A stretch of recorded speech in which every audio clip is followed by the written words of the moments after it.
સુરતના કિરણ ચોક વિસ્તારમાં આવેલ બાપા સીતારામ ફાર્મમાં મેઢા ગામનો તૃતીય સ્નેહ મિલનનું આયોજન કરવામાં આવ્યું હતું.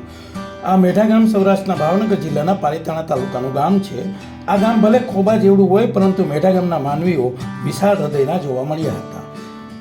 મેઢા શબ્દનો ઉપયોગ 12મી સદીમાં રાણકદેવીએ ગિરનાર માટે કરેલો હતો. મેઢાનો અર્થ થાય છે લાડકો, પાલો, પ્રિય વગેરે થાય છે. આ મેઢા ગામના તૃતીય સ્નેહ મિલનમાં રક્તદાન કેમ્પનું આયોજન થયું હતું. આ રક્તદાન કેમ્પમાં 80 બોટલ રુધિર એકઠું થયું હતું. મેઢા ગામના તમામ સેવાભાવીઓએ રક્તદાનને મહાદાન બનાવ્યું હતું. રક્તદાન કેમ્પના દાતા અંકિત અણગણ અને ચિરાગ સુતરિયા હતા. સુરતમાં વસવાટ કરતા મેઢા ગામના તમામ પટેલ સમાજના લગભગ 800 કરતાં વધુ લોકો તૃતીય સ્નેહ મિલન સમારંભમાં એકઠા થયા હતા. ગામના તમામ લોકોએ ફૂલ નહીં તો ફૂલની પાંખડી સ્વરૂપે આર્થિક યોગદાન આપ્યું હતું.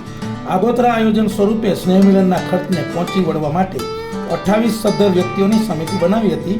આ 28 સદ્ધર વ્યક્તિઓએ ઘટતી આર્થિક તમામ રાશિ પૂર્ણ કરવા આ સમિતિમાં હોંશે નામ લખાવ્યા હતા. મેઢા ગામના બાલ મંદિરથી લઈ ધોરણ 12 સુધીના તમામ વિદ્યાર્થીઓને નાની મોટી ભેટ આપીને બાળકોનું બહુમાન કર્યું હતું. બાલ મંદિરથી ધોરણ 12 સુધીના ઇનામના દાતા રવિ નાકરાણી હતા, જ્યારે સાઉન્ડ સિસ્ટમના દાતા દામજી વાઘાણી હતા.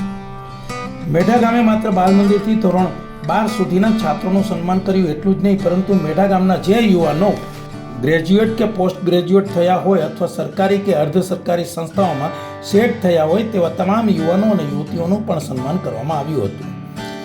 મેઢા ગામમાં કુલ મળીને 18 ડોક્ટર્સ હતા. આ 18 ડોક્ટર પૈકી 9 ડોક્ટર્સ તો એલોપેથી એટલે કે MBBS કે MD, જ્યારે અન્ય 9 આયુર્વેદિક કે હોમિયોપેથી ડોક્ટર્સ બનેલા છે. એટલું જ નહીં, 8 તો આ ગામના વકીલો LLB કે LLM હતા. સૌથી ધ્યાન ખેંચનારી બાબત તો એ હતી કે મેઢા ગામમાંથી 2 વ્યક્તિ તો CA કમ્પ્લીટ કરી લીધું છે, જ્યારે કેટલા યુવાનો SRPF, CRPF કે ગુજરાત પોલીસમાં હોદ્દા મેળવનારાનો પણ મેઢા ગામે સન્માન કરી યુવાનોનો હોંસલો વધાર્યો હતો. કોઈ વ્યક્તિ પોસ્ટ ઓફિસ તો વળી કોઈ સચિવાલયમાં ફરજ બજાવનારા પણ હતા. આવા તમામ યુવાનોનું સન્માન શ્રીમતી સેજલ લાઠિયા, ભાવેશ લાઠિયા, દેવરાજ લાઠિયા અને ભરત લાઠિયાએ કર્યું હતું. પાર્ટી પ્લોટના દાતા સુરેશ અને વિપુલ ડુંગરાણી બંધુઓ હતા. આ ડુંગરાણી બંધુઓ સતત 3 વર્ષથી પાર્ટી પ્લોટના દાતા બન્યા છે અને ભવિષ્યમાં પણ મેઢા ગામના સ્નેહ મિલન માટે દાતા બનવાની તત્પરતા બતાવેલી છે. સ્નેહ મિલનમાં સાંજે સ્વરૂચિ ભોજનની પણ વ્યવસ્થા કરવામાં આવી હતી. બોસ, કાર્યક્રમ ગુજરાતીઓનો હોય તો અંત હંમેશા ગરબા વડે જ થાય છે. આમ મેઢા ગામના સ્નેહ મિલનમાં પણ ગરબાનું આયોજન થયું હતું. ડીજેના તાલે બધાએ ગરબા લીધા હતા. ગામના બાળકોથી લઈ બુજુર્ગ સુધી ભાઈઓ બહેનો તમામે ભાગ લીધો હતો.